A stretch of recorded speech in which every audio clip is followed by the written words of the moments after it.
Pemirsa, pasangan suami istri penjual nasi pecel di Desa Lamti, Kecamatan Ulekaring, Kota Banda Aceh tewas dibunuh Selasa dini hari tadi. Kedua korban merupakan majikan dari pelaku yang bekerja sebagai penjaga toko dengan modus sakit hati.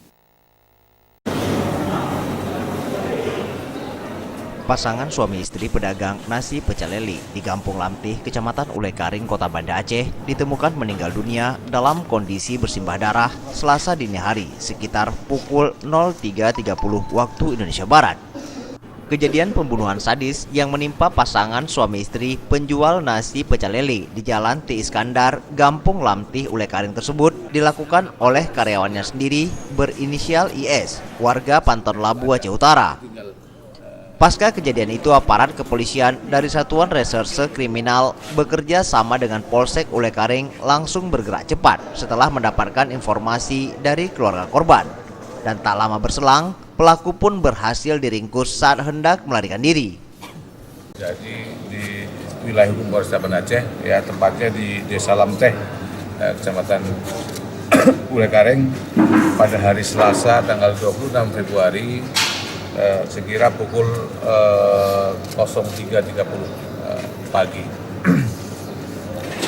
Kejadian itu terjadi di pagi hari, kemudian sempat melarikan diri, kemudian setelah kira-kira setengah jam kemudian bisa dilakukan penangkapan. Ini karena ada informasi dan laporan daripada keluarga korban, ya, masyarakat, dan dilaporkan kepada petugas kepolisian dan di Polsek dengan Polres. Terus kita lakukan upaya pengejaran dan belum terlalu jauh, dan mungkin yang bersangkutan akan melarikan diri ke tempatnya, ke rumahnya, ya. Selain mengamankan seorang tersangka, petugas turut juga mengamankan 3 unit senjata tajam, yaitu parang, pisau dapur, serta karter.